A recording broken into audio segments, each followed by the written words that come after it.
Bonjour à tous et comme promis, nous revenons vers vous concernant l'incendie près de Dijon. Selon un communiqué de la préfecture, le sinistre s'est en réalité déclaré à Saint-Apollinaire et non à Quetigny, peu avant 5 heures, dans l'entreprise Acycléa, spécialisée dans le traitement des déchets automobiles. Des aérosols ont provoqué plusieurs explosions, 62 pompiers et 7 engins luttent contre les flammes. Un important panache de fumée se dégage du site. Dans le secteur, il est demandé de rester chez soi, fenêtres fermées et d'éviter les efforts en extérieur. La rue en Clairvaux est fermée à la circulation. Inutile d'appeler le 18, les secours sont déjà sur place. Nouveau coup de chaud sur l'Hexagone. Vigilance orange canicule maintenue dans le Doubs, le Jura et la Saône-et-Loire. À partir de midi, 43 départements seront placés en vigilance orange canicule.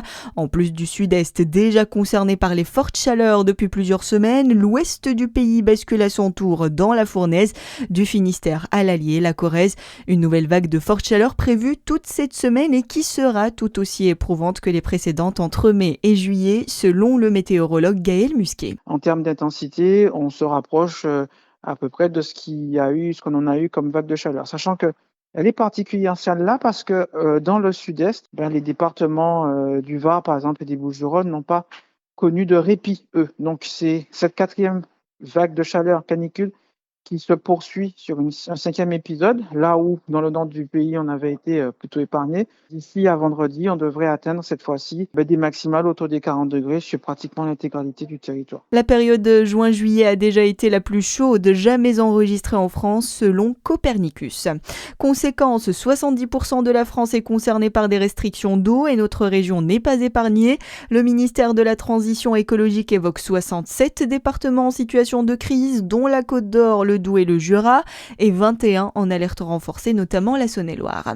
Fini les nuisances sonores qui passent entre les mailles du filet à Lons-le-Saunier. La municipalité a doté sa police d'un sonomètre, une annonce publiée hier sur les réseaux sociaux de la ville. Cet appareil permettra aux agents de vérifier objectivement si un véhicule respecte les normes sonores fixées lors de son homologation.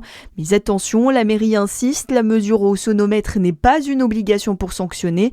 Une contravention de 135 € reste possible dès qu'un bruit est manifestement excessif. Bonne nouvelle, à partir d'aujourd'hui, le démarchage téléphonique non consenti, c'est fini. La loi entre en vigueur. Concrètement, les entreprises voulant vous appeler pour des sollicitations commerciales devront avoir recueilli votre consentement.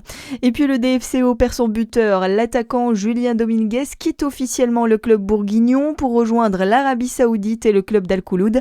L'annonce a été faite hier soir sur les réseaux sociaux. À 31 ans, le joueur avait largement contribué à la remontée du club en Ligue 2 avec 14 buts la saison passée. Voilà pour l'actualité. À suivre votre météo sur Fréquence Plus.